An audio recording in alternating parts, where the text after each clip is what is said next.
Bismillahirrahmanirrahim. Assalamualaikum warahmatullahi wabarakatuh. Alhamdulillah. Alhamdulillahilladzi ja'alana minal muslimin wal mu'minin wal muhsinin. A'udzu billahi minasyaitonir rajim. Bismillahirrahmanirrahim. Wa yas'alunaka madza yunfiqun. Qul ma anfaqtum min khairin falil walidaini wal aqrabin wal yatama wal masakin wa fis sabil wa ma taf'alu min khairin ya'lamuhu Allah. Shadaqallahul azim wa shadaqa rasulul karim wa nahnu ala dzalika minasyahidin wa syakirin. Puji syukur kita panjatkan kepada Allah yang Maha Ghafur. Salawat dan salam mudah-mudahan tercurah kepada Nabi besar Muhammad sallallahu alaihi wasallam. Beliau adalah suri tauladan kita semua, yang jejak langkahnya insya Allah semuanya pas kalau kita ikuti. Semua langkah-langkah, semua ucapan, semua tindakan Rasulullah tidak ada yang tidak benar. Semua benar, semua bermanfaat, semua akan membawa keselamatan dunia maupun akhirat. Hadirin jamaah yang berbahagia, tema kali ini tema yang mudah diucapkan, sulit dilakukan. Ini udah teruji ya, bahwa sedekah ini mudah diucapkan tetapi dilakukan sulit. Apalagi gemar, sedekahnya gemar. Jadi kalau gemar itu berarti kalau enggak sedekah itu hampa gitu ya. Hampa hatiku kalau tidak bersedekah. Kalau kita sekarang hampa hatiku kalau enggak buka WA ya. Itu ya.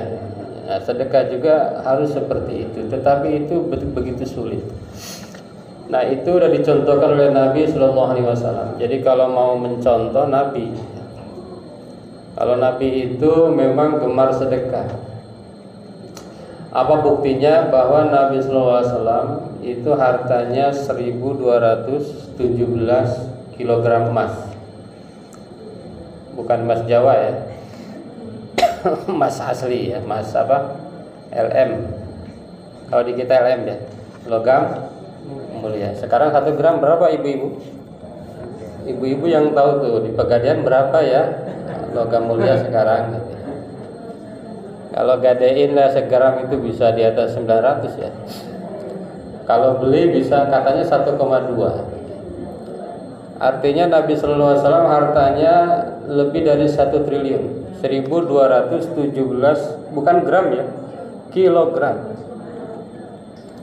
Saya suka berpikir kalau ustadz hartanya segitu, waduh, dakwahnya enak tuh ya. Gitu, dakwahnya itu enak. Dakwahnya mantap, lebih mantap lagi pasti dakwahnya.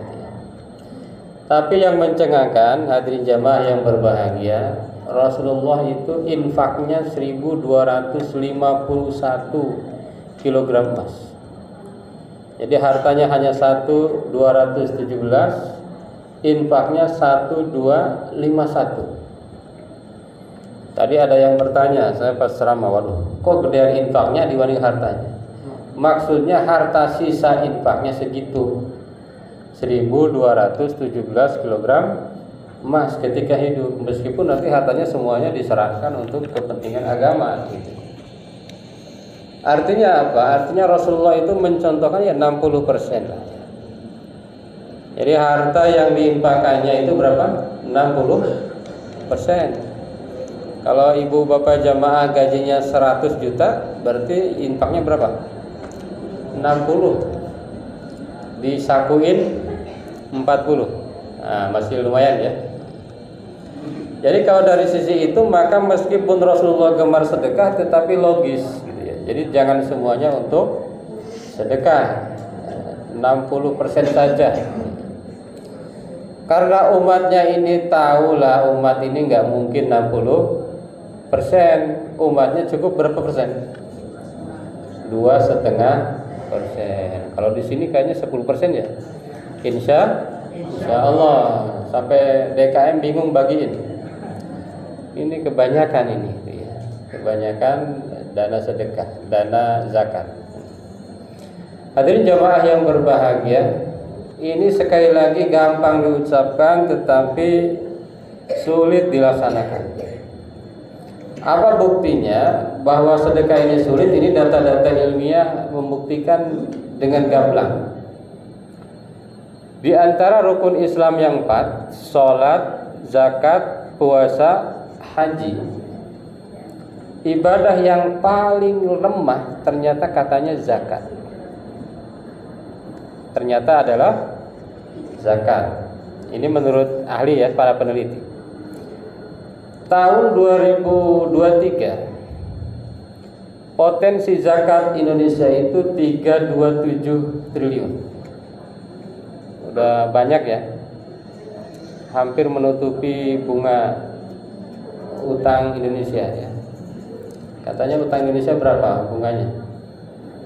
Kalau nggak salah 500-an ya. Ya lumayan tuh, kalau itu banyak membantu ya.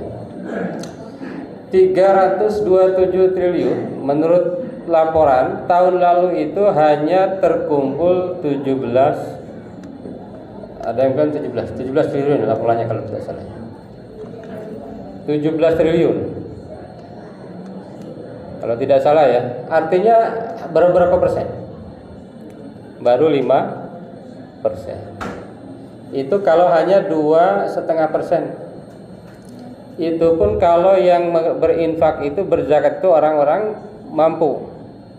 Orang yang tidak mampu tidak wajib kan. Orang yang mampu kalau menunaikan semua katanya 327. Tapi kenyataannya yang tercatat itu hanya 17T. Berarti masih kurang banyak. Saya penasaran para jamaah sekalian. Saya tanya kepada para pemangku bidang zakat. Saya bilang, jangan-jangan kan masyarakat itu tidak zakat melalui lembaga. Mereka langsung memberi ke yang berhak. Apakah itu sudah ada penelitiannya? Beliau menjawab, katanya sudah ada. Setelah dihitung, katanya orang yang berzakat tanpa lembaga, tanpa pakai lembaga itu hanya sekitar 60 triliun. Meskipun lebih besar dari yang pakai lembaga. Kalau kita jumlah 17 tambah 60, taruhlah menjadi 80 ya. Artinya dari 327 triliun baru seperempatnya. Ini bukti bahwa memang zakat itu adalah bagian yang sulit dilakukan, mudah diucapkan. Cuma ada beberapa catatan. Hadirin jamaah yang berbahagia, suka khawatir, ada kekhawatiran. Khawatirnya masyarakat nggak tahu bahwa yang wajib itu zakat. Khawatirnya nggak tahu gitu ya. Apa buktinya? Saya sering mengkritik begini. Di satu misalnya masjid atau musola, misalnya sapi kurbannya berapa? Sapinya 10, kambingnya 20 misalnya ya. Tapi ketika laporan zakat di akhir Ramadan, itu zakat malnya dikit. Saya itu khawatir bahwa masyarakat itu atau umat Islam itu banyak yang nggak tahu bahwa yang wajib itu adalah zakat. Bukan berarti tidak penting tadi kurban, bukan tidak penting, tapi yang wajib zakat, kurban itu sunnah, yang lain itu sunnah. Artinya apa? Kalau kurbannya aja banyak, harusnya zakatnya lebih. Ya kan ini berlogika ya, berlogika aja. Jangan-jangan ini nggak sampai nih ceramahnya para DKM, para ustadz ya, bahwa yang wajib itu adalah zakat. Kadang-kadang kayak akikah itu merasa wajib bener. Kalau anaknya tidak diakikahin tuh kayaknya nggak afdol ya. Tapi di mana zakat kadang-kadang lupa. Hadirin jamaah yang berbahagia. Nah, Selain zakat itu sebagai sedekah. Sedekah itu kan ada dua. Tadi kan temanya gemar bersedekah. Tidak bisa dikatakan bersedekah, gemar bersedekah kalau zakatnya enggak. Walaupun infaknya banyak, zakatnya enggak ya tidak sedekah, tidak gemar sedekah. Jadi zakat dulu baru yang lain gitu ya. Zakat tunaikan baru yang lain, baru infak dan lain sebagainya. Kalau zakatnya 2,5%, kalau infaknya bebas. Mau 10%, mau 20%. Padahal sudah banyak contoh orang yang gemar bersedekah itu tidak ada yang rugi. Ma naqasat min shadaqah min malin kan? Tidak akan pernah berkurang orang yang sedekah hartanya. Tidak akan pernah. Ini pernah ada kisah di daerah Pondok Aren ya. Dulu ada Pondok Aren tuh. Ada seorang pengusaha tiap tahun dulu ya. 2010 itu menghajikan orang. Menghajikan karyawannya bisa 10-20 orang. Dan ternyata usahanya makin maju. Itu banyak sekali kisah begitu kan. Kisah orang yang bersedekah itu pasti bagus, itu banyak. Termasuk di Indosiar Bu ya, Bapak Ibu ya. Suka ada film kan? Orang sedekah ya, dalam keadaan apapun dia bersedekah, nah ternyata banyak keajaiban-keajaiban. Gitu. Jadi sedekah itu sulit dilakukan, mudah diucapkan. Bagaimana caranya agar gemar bersedekah? Yang pertama tentunya adalah pemahaman. Gitu ya. Pemahaman bahwa sedekah itu tidak mengurangi, bahwa sedekah itu banyak manfaatnya, bahwa sedekah itu akan menghancurkan kesalahan-kesalahan kita, bahwa sedekah itu tadfa'ul bala, bahwa sedekah jariyah, tadi jariyah ya, beli karpet masjid, akan pahalanya itu akan bertahan sampai kapanpun. Ini bukan hanya sampai karpetnya rusak ya. Jadi sampai kapanpun, nanti diganti karpetnya kan. Kalau udah rusak ganti. Nah, yang dulu ngasih karpet yang lama masih kepake enggak itu sedekahnya? Insya Allah masih. Insya Allah masih. Kalau berkaitan dengan masjid. Makanya para ulama menyebutkan atau beberapa dalil menyebutkan banyak sekali sedekah-sedekah itu. Jadi sedekah itu bukan hanya berbentuk uang ya. Jadi ada tiga kan, ada zakat, ada infak, ada sedekah, ada wakaf, 4 ya. Kalau zakat itu berbentuk materi, uang, ya. Ada zakat fitrah, ada zakat mal ya. Kalau zakat mal nggak usah dibahas. Kalau zakat fitrah nggak usah dibahas. Kenapa? Bapak Ibu jamaah yang berbahagia, saya sering contohkan. Di kampung kami, yang paling miskin sekalipun paling miskin, yang nggak punya sawah, kerjanya kuli, nggak punya penghasilan tetap, kalau zakat fitrah pasti melakukan. Ini jangan dihitung lah ya kalau zakat fitrah. Itu zakat. Yang pertama zakat. Yang kedua sedekah. Kalau sedekah itu bisa berbentuk materi, bisa non materi. Ya, misalnya ibu tersenyum, ketemu temannya di masjid, itu sedekah nggak? Sedekah.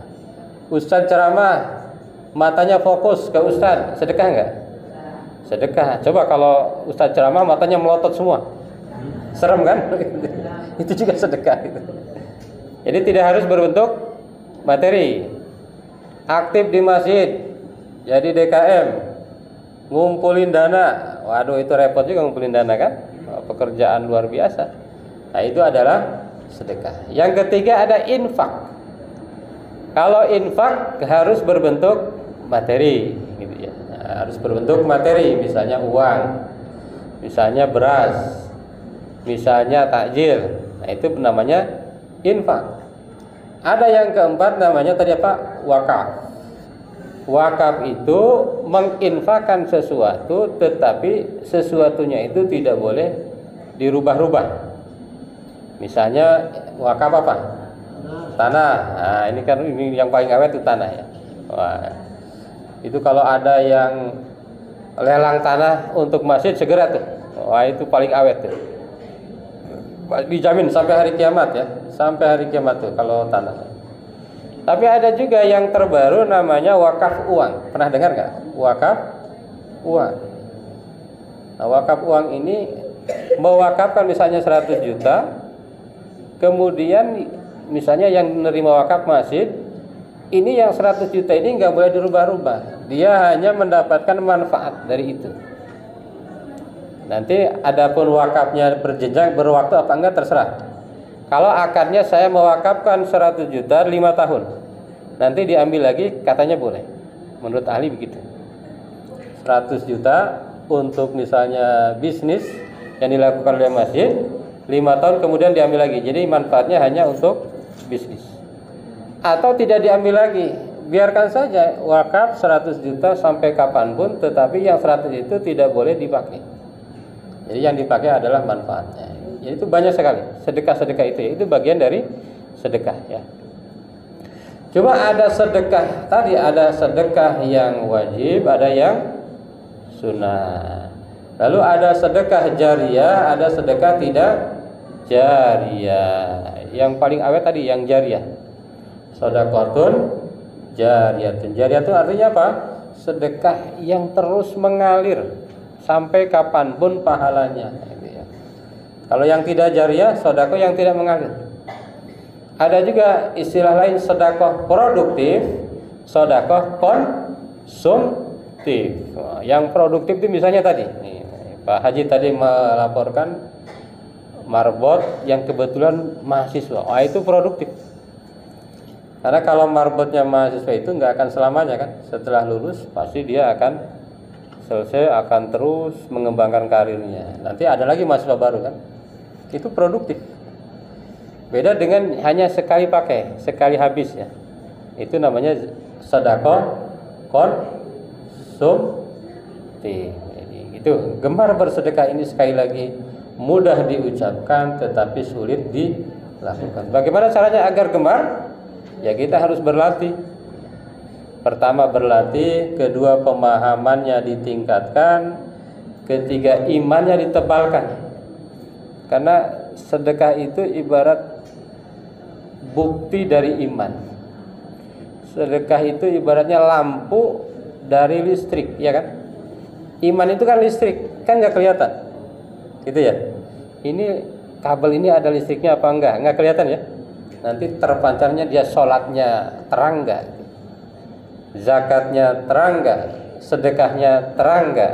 Puasanya terang nggak? Itulah bukti daripada keimanan kita. Hadirin jamaah yang berbahagia, mudah-mudahan ya kita semua terus dibimbing oleh Allah Subhanahu wa taala untuk terus dekat dengan Allah, terutama tadi untuk gemar melaksanakan sedekah. Mudah-mudahan ada manfaatnya. Terima kasih. Wassalamualaikum warahmatullahi wabarakatuh.